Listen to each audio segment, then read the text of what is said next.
In 1978, Arizona's unemployment rate dropped to its lowest figure in 5 years. In Maricopa County alone, 39,000 new jobs were created and filled. The good news for next year's economy is that high employment rate is expected to continue. And not only is that rate expected to stabilize, but possibly improve. Businesses and industry continue to choose Arizona to set up shop, and that means more jobs for those here. Now the bad news. Inflation will continue to climb so that home you were thinking of buying will be more expensive next year. But then so will the food you eat, the clothes you wear, and the gas you put in your car. Dr. Harold Farron, professor of management at ASU, says it's been happening all along. Prices in 1978 climbed at a steady rate. We also know that there are several important labor contracts being negotiated early in '79, the Teamsters, the petroleum workers. We know that the OPEC nations are going to raise crude oil prices, so there's every indicator that prices will continue to go up at a fairly rapid rate in '79. Farron says Arizonans' standard of living will be unchanged because even though more people will have jobs, higher prices will eat up more of your income. Martha Vasquez, Cool News 10. City engineers say the cost of the damage for this week's floods will be about $4.5 million. That's about $250,000 more than last March's floods. The engineers say the damage is actually less, but inflation is jacking up the prices. The biggest expense to the city will be at the airport, where the damage is expected to be just over $3.25 million. 2,800 feet of the main runway was flooded. The next biggest flood cost for the city is for repair of river crossings. The total bill for that will be about $1 million. This is 19th Avenue. It's what the city calls a grade crossing. The road goes right down through the riverbed, crossing without a bridge. All of the river crossings that are grade crossings were destroyed completely by the floods. It'll cost about $115,000 to repair this crossing. This is the 7th Avenue Bridge. After last March's floods, it was the most expensive repair job, costing $238,000. Engineers say, again, it will be the most expensive repair job, but it will cost less than $238,000. They say they won't be able to give us an exact estimate until after the supports have been checked when the water goes down. This is 24th Street. Repairs here will cost about $120,000. Last March, the repairs cost $102,000. That's about an average cost for repairing the roads, both grade crossings and bridges. Except for the Central Avenue, Tempe, and Freeway bridges, all other crossings in Phoenix are supposed to be flooded out. As a matter of fact, the approaches to the bridges were bulldozed away even before the floodwaters hit. Now, why don't we just build all the bridges like this Central Avenue Bridge, high enough and wide enough to handle all the water flow? Well, there are two reasons. One is that although this is the second storm we've had this year, they're extraordinary storms, and we don't expect too many more. And two, it just plain costs a whole lot of money to build a bridge like that. A good high and dry bridge, like the Central Avenue Bridge built just a few years ago, could easily cost $4 million or more than the total cost of this month's floods. The floodwaters also damaged some Phoenix sewer lines and water plants to the tune of around $200,000. Maricopa County apparently suffered about $3 million damage. The damage costs are confined almost exclusively to flooded roadways, especially in western Maricopa County. The state estimates overall damage at about $4 million. The biggest single expense will be repair of the freeway bridge near Black Canyon City. The bill for that will be just over $2 million. Another $1 million damage was suffered in Maricopa County. The rest of the damage is spread throughout the state. The biggest inconvenience from the floods is being caused by damaged river crossings. Phoenix City engineers say repairs on the 4 damaged bridges can start in about a week. Construction will be far enough along, about 2 more weeks after that, so people can start crossing the river. The grade crossings without bridges, that'll take a week or 2 longer. Roger Gadley, Cool News 10 at the Salt River. Mayor Margaret Hance wants to stop this. Small planes at Sky Harbor Airport. She says the mix of small planes and jetliners is just too dangerous, and the small planes should be at outlying airports. A staff report Hance ordered after a midair collision in San Diego between a Boeing 727 and a small plane, the nation's worst air disaster, was heard today at the city council meeting. The report suggests leaving small planes at Sky Harbor, but restricting student practice landings. Hance said again today she would like to see small planes banned altogether. She got stiff opposition from only one councilman, Ken Odell, but there were quite a few pilots in the audience who think she's way off base. I don't think she's got enough in-depth information about what she wants to do.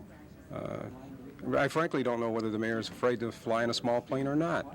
And, this would be a prerequisite of knowing whether or not she even thinks they're safe. And we really don't think it's a problem. If they had good procedures, good established procedures, there wouldn't be any problem. They could both operate down there. And in doing so, I see other airports, major airports operated, and I see how we operate here, and I think Sky Harbor is really the safest one if any of them are on the country. The issue now goes to the Air Board, which will return with suggestions later on this month. Howard Clark, aviation director, says sooner or later some lines will be drawn as to who can and who cannot use the Sky Harbor Airport. But he said that will probably be done after a study is made. Roger Gadley, Cool News 10, the Municipal Building. They are still lining up for housing at Arizona State University. Now it is for rooms that had been reserved for other students, but had not been claimed by midnight Wednesday. Still, according to the Director of Housing, it is not enough. There are probably 300 or 400 that are still looking for accommodations. Are these accommodations in your dorms? Well, they're both on campus and off campus. We'll be able to help some of them, but not all of them. But student Jill Joyce did get help. Housing at ASU was found for her. What was your housing situation when you arrived? I didn't have anywhere to live, anywhere to go, so then I've just been waiting for the housing to come through, and they did. It did come through. Because I'm in a sorority, yeah, it did. So you will be living in a dorm? Yes. All students are not as lucky as Jill. Dorms are filled and off-campus housing may be available, but not all students want it or have the transportation they may need to get to it. It's pretty chaotic. Housing is so critical. Students aren't finding resources off campus that they're getting a little uptight. One of the more disturbing things we heard today was that some students have decided to leave school because they couldn't find a place to live.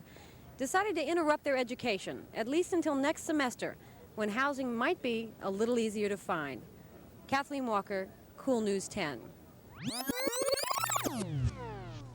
It topped the 1.5 million mark yesterday. That's how many letters went through this post office. Mail experts say the peak arrived today, which is the last day to mail a Christmas card and have a good chance it will arrive this Christmas. So far, it's been a good year for the mailman and the postal patron. No major airline tie-ups nor major strikes. And though the letters are more plentiful than a year ago, the addition of more machinery and manpower is keeping it moving on schedule. But even with all the computerization and mechanization, and despite the breakdowns, in the final analysis, it's you that determines whether or not your letter is going to get through on time. Above all, say the postman, put the zip code on the letter and put it on plainly. The color and shape of your letter can determine when and if it will make it through this maze too. Stay away from darker envelopes, such as your dark reds or things like this. It's very difficult to read, as you can see on here, some of our machines. Well, those that are too thick, those that are square, for instance, a square letter, when they hit some of our high-speed belts, that letter will actually roll like a wheel before it'll finally settle down and be transported on. While it's doing that, it can cause a jam in the machinery. Rain nor snow nor darkness of night might not bother these folks, but Scotch tape, too little postage, and an absent zip code can sure gum up the works. Randy Ripplinger, Cool News 10. Next Monday, thousands of football fans will be heading to ASU to watch the Fiesta Bowl game. And of course, one major concern is finding a place to park. Well, this is one parking lot that ASU officials are not counting on using. The north parking lot of Sun Devil Stadium is located smack dab in the middle of the riverbed. And as of late, the floodwaters have decided they like this area as much as football fans.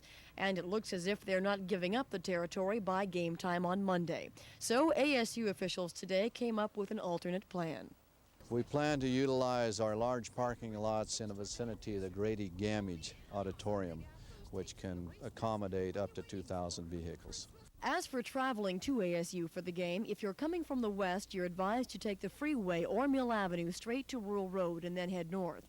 If you're coming from the east, you're asked to take University, as Scottsdale and Hayden roads will still be closed.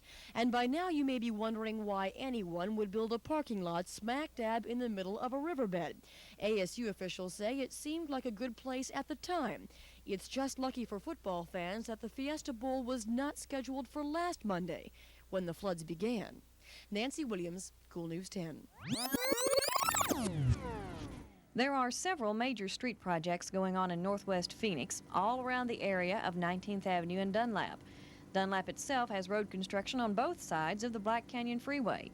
19th Avenue is torn up for a storm sewer and street widening project from Hatcher to Bethany Home. If you're traveling at 19th and Northern, there's construction on both 19th Avenue and Northern Avenue for several blocks each way. And if you try to detour on 15th Avenue, you're not much better off. A storm sewer project has parts of 15th closed from Glendale to Dunlap. And there are other less extensive projects going on in the same area all at once. Residents we talked with say they're glad to see the work being done, but they are worried that some of the projects will present a safety hazard with school starting soon. Residents here around 19th Avenue and Orangewood say they were told this construction project would be finished before school started. But school starts Monday here at the Orangewood School, and the foreman of the construction project says he still has several more months' worth of work to go. People in the city traffic and engineering department say they try not to have two major parallel or intersecting streets under construction at the same time. But they say 2 years ago the city passed a big bond issue and the state gave the city a lot more money from the gas tax, so the city could begin work on a lot of street projects that had been sitting on the shelf. And it just happens that most of those pressing projects were on the northwest side.